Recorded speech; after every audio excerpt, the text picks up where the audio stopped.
All right, so Yep. I want you to picture a scenario for me. Okay. It's, say, 3 in the morning. You're in a dark warehouse, maybe somewhere like Berlin or Detroit. I'm with you, the classic scene. Exactly. The air is thick, the lights are low, there's a musician on stage, and the crowd is just completely locked in. Mm-hmm. But if you look closely at what they're doing, it doesn't really look like they're playing an instrument. It looks more like they're diffusing a bomb.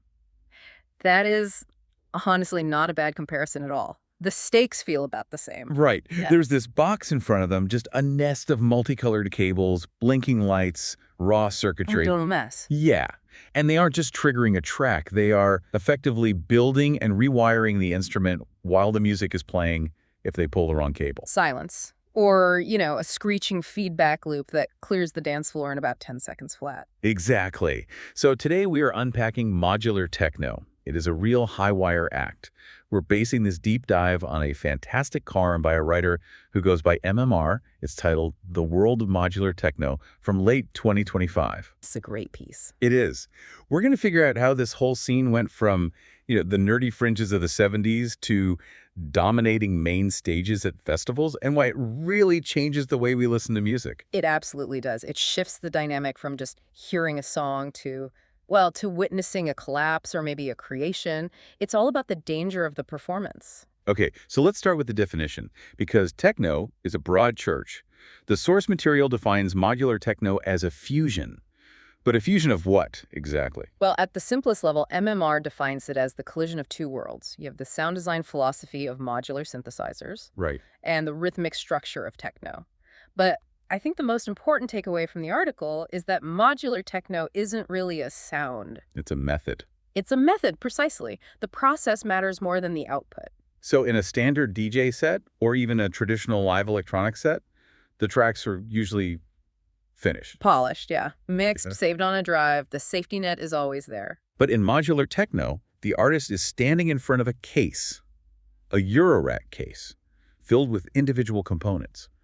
Oscillators, filters, sequencers, and they are all disconnected until the artist physically connects them with patch cables. And that's the spaghetti junction visual the article talks about. It looks like an old telephone switchboard from the 1940s or something. Right. And that physical connection is the music. They're Yes. manipulating electricity directly. The source talks a lot about CV and gate. Okay, let's pause on that for a sec, because you see these terms thrown around all the time on, gear forums. CV gate. Can we, break that down Without getting an electrical engineering degree. Yeah, exactly. For sure. Think of it like this. It's like a marionette puppet.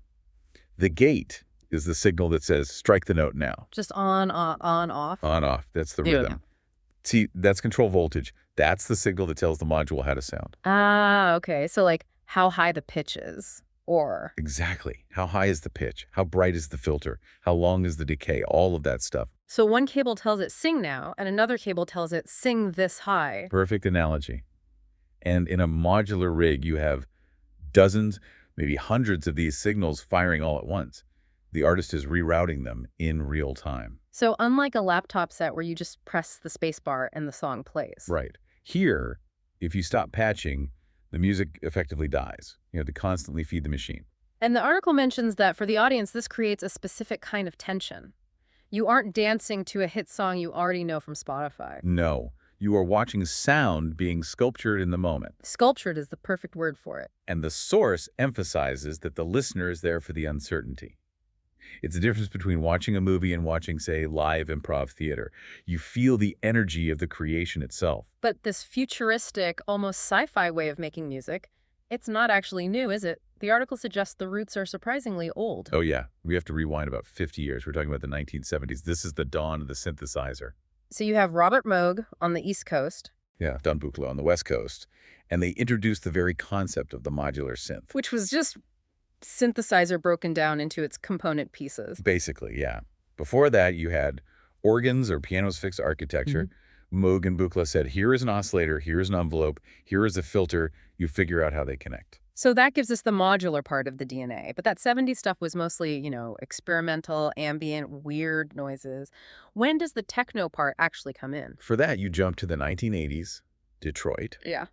The Belleville 3-1 Atkins, Derek May, Kevin Saunderson. Right. Now, the source makes a careful distinction here. They weren't necessarily using these giant wall-sized modular synths. Those were way too expensive. Exactly. But they were using sequencers and rhythm machines to create that repetitive, driving, machine soul aesthetic. So you have the tool, the modular synth from the 70s, and then the structured Detroit techno from the 80s. But they didn't really get married until much, much later. Why the big gap? Cost and size, mostly. In the 70s and 80s, a modular synth took up a whole wall and cost as much as a house. You couldn't just drag that to a rave. Not very portable. Not at all. The turning point, according to MMR's piece, was 1995. 1995. And the introduction of Eurorack. The magic word. A German company called Dope for Music Electronic released a new standard. And they said, let's make the module smaller, 3U high, about the size of a car stereo faceplate, and let's standardize the power and the connectors. This sounds like a really boring logistical detail, but it was apparently revolutionary. It was the USB moment for synthesizers. Before Doepfer, if you bought a module from brand A, it wouldn't fit in the case of brand B. Eurorack meant that everything suddenly played nice with everything else. And that's what sparked the DIY revolution the article talks about. A huge one. Suddenly, you didn't need a massive corporate R&D department to make a synth. A guy in a garage in Portland could build a weird reverb module. A woman in Munich could build a distortion unit. And a DJ in London could put them both in the same case. And it would just work. It lowered the barrier to entry so much. So the gear becomes accessible. People start building these, like, Frankenstein instruments. Where does the scene actually explode? Because for a long time, this was just hobbyists in basements. Berlin. The source points to the early 2000s as the real ignition point. Of course it does. It always comes back to Berlin. It was the perfect incubator. You had clubs like Burkane, Trezor, Sisyphus. They were hosting these long marathon weekends, and they were really open to electronic acoustic live sets. They wanted sounds that were darker, grittier, more industrial. And modular naturally leans that way, doesn't it? It does. When you push analog circuits, they saturate, they growl. It fits that concrete industrial aesthetic perfectly. Right. Plus, the article notes the role of the internet. You know, YouTube tutorials, forums like Muff Wiggler. All of a sudden, the secret knowledge of how to patch a synth wasn't a secret anymore. You didn't need to go to engineering school. You just needed a decent broadband connection. Exactly. So you have the tech, which is Eurorack, the location, Berlin, and the distribution, the internet. The powder keg was set. Okay, let's talk about the people who lit the fuse, the architects of this sound. The article lists a few key players, and they all seem to have pretty different philosophies. Who stands out as the real pioneer here? You have to start with Surgeon, Anthony Child. The name alone just sets a tone. It really does. And the source credits him with bridging that gap. He was already a huge techno legend playing vinyl, but he got bored. He wanted more risk. And his modular sets are described as completely improvised sound generation. Yeah, he moved away from track playback. Yeah. He isn't playing Surgeon's greatest hits. Right. He's manipulating raw rhythm and noise physically. Yeah. He describes it as a conversation. The audience gives him energy. He twists a knob to mangle the bass. The audience screams. He twists it even further. It's a feedback loop, but a human one. Totally. Then you have someone like Richie Houghton, who seems a bit more calculated. Houghton is the technologist. For sure. He's not a purist in the sense that he only uses cables. He uses a hybrid setup. Right. Computers, mixers. And Eurorack modules, all talking to each other. He bridges that gap between the clean, minimal techno of the 90s and this fluid modular sound. It's all very precise, very high-tech. Okay, so on the flip side of precise, the description of SNTS in the article gave me the creeps. The masked figure. Yeah. The source uses words like violent and 3D sound space. SNTS really represents the industrial, almost gothic side of modular. The article talks about his use of grit and granular noise. It's just heavy, it's textured. Right. And it's a great example of how modular isn't just about melody. In fact, melody is often totally secondary. It's about physical impact.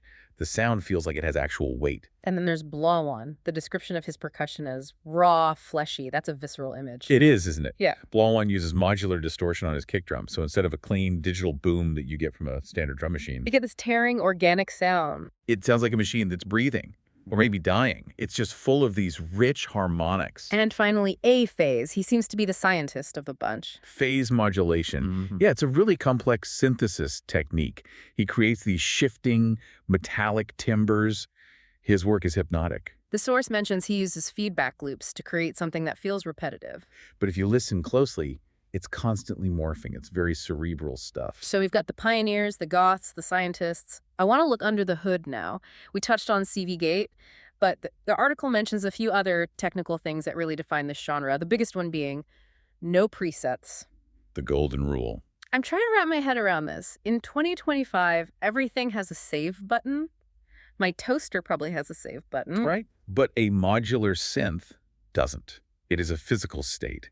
The sound exists because a specific cable connects point A to point B, and a specific knob is turned to, say, 2 o'clock. And if you pull that cable or just bump that knob, the sound is gone forever. I mean, you can try to patch it again, but you'll never get it exactly the same. that sounds absolutely terrifying for a performer. It is. But the source argues that this is the source of the magic. It forces the artist to be in the present moment. They can't be checking their email. They can't coast. They have to inhabit the machine. And for the audience, even if they don't understand the voltage, they feel that focus. They know it's real. There's another technical concept the article highlights that I think is crucial for the techno side of things. Probability. Yes. This is how you stop a machine from sounding like a boring robot. Explain that. I thought techno was supposed to be repetitive, right? Boom, boom, boom. It is. Yeah. But if it's perfectly repetitive, it gets boring really fast. Okay. In a traditional drum machine, you program a pattern. Kick, hat, snare, hat. It plays that forever. Right? In a modular sequencer, you can introduce probability. Like you're rolling dice. Exactly like that. You can tell the sequencer. On beat 4, there is a 70% chance of playing a clap and a 30% chance of playing nothing. Or every time the loop resets, there is a 20% chance the bass line goes up an octave. So the machine is improvising too. In a controlled way. You're setting up a system of rules, a playground, and then letting the electricity play within those rules. The loop never repeats exactly the same way twice. It mimics the slight imperfections of a human drummer, but with electronic textures. The source calls this wiring the rhythm. Which is a great way to put it. It's controlled chaos. You're herding cats, but the cats are electrical signals. That connects to the idea of sound sculpture we mentioned earlier. The article lists these textures, sand-like noise, metallic resonance. In pop music, melody is king. You want a hook, you can whistle. Yeah. In modular techno, texture is king. The artist is sculpting these frequencies, making them grittier, smoothing them out, adding reverb, stripping it all back. It's a physical evolution of sound over time. You don't whistle a modular track. You feel the texture of it. The source gives us a little peek into a typical live rig. If someone wanted to build one of these, what are the basic ingredients? It's kind of like a recipe, but a very, very expensive one. You usually have a percussion section, noise modules, or synthesized drums, a bass line section that's usually a sequencer in a VCO, a voltage-controlled oscillator, Okay. and then the coloring section effects, delay, reverb, distortion. And the master clock. The most important part, the heartbeat of the whole thing. In a modular system, nothing happens unless a clock signal tells it to happen. That clock keeps all those random probabilities and chaotic noises locked to a single tempo. So if the clock stops... The world ends. I love that idea. There's this one pulse trying to keep order in a box full of chaos. It feels very human. It really is. It's a struggle against entropy, just set to 135 beats per minute. Let's zoom out a bit. We've talked about the tech and the artists, but this isn't just about gear. It's a whole culture. And the article talks about one specific event that seems to be the mecca for this community. Superbooth. Superbooth, held in Berlin every year. It started out small, but now it's absolutely massive. Yeah. But the source makes a great point, that it's not like other trade shows. Yeah. It's not like CES where corporate suits are selling you the next iPhone. It's described more like a festival, right? It's a carnival. It's held in this weird venue, the FEZ Berlin, which is this old East German youth center out in the woods. And you have the people who solder the chips sitting right next to the headlining DJs, just drinking beer and patching cables together. That seems really unique. Usually the person who engineers the guitar never meets the rock star who plays it. Exactly. But here, the feedback loop is incredibly tight. Because of that DIY spirit, the manufacturers are often just one or two people. Companies like Mutable Instruments, well, tragically no longer with us, but their legacy is huge, or Make Noise, or IntelliGels. These are small teams. Tiny teams, and they build modules based on what the artists say they need. So the artist influences the tool, and then the new tool influences the art. It's a cycle. A perfect cycle. And this leads to the idea that your instrument is a reflection of you. No two modular cases are the same. One artist might want a case full of chaotic noise generators. Another might want a case full of beautiful, shimmering reverbs. So when you look at an artist's modular case, You're looking at a map of their brain. that's a beautiful way to put it. Now, the article was published in late 2025, so it takes a good look at where this is all going. What's the future of beep boop? The source identifies a few key trends. One is the rise of digital modules. Wait a minute, I thought the whole point was that it was analog. Voltage? Real electricity? It used to be. The purists would say analog or die. But now, thanks to powerful DSP digital signal processing, we're seeing computer-level power being squeezed into these tiny modules. And this allows for things like physical modeling. Right, simulating the sound of a plucked string or a blown pipe. Or granular synthesis. Granular synthesis, that's taking a sound and just chopping it into thousands of tiny pieces. Thousands of tiny grains, milliseconds long, and then rearranging them. You can freeze a vocal sample and stretch it into a 10-minute ambient drone. You just can't do that with analog circuits. So the future is hybrid. Totally. And the article mentions that hybrid applies to the performance style, too. The line between DJing and live PA is getting really blurry. Right. You're seeing more setups where an artist uses software like Ableton Live to play the core loops. But then runs everything through a modular effects rig to mangle it live. It's the best of both worlds. Digital reliability so the beat doesn't stop, with analog chaos to make it exciting. So it seems like we're in a golden age for this stuff. We really are. The tools are better, the audience is more educated, and the sound is just bigger than ever. It's been quite a journey. We've gone from the science labs of the 70s with Moog to the introduction of Eurorack in the 90s, all the way to the sweat trench clubs of Berlin. And the common thread through all of it is that desire for physical control. The source sums it up beautifully. The core appeal is the joy of the moment.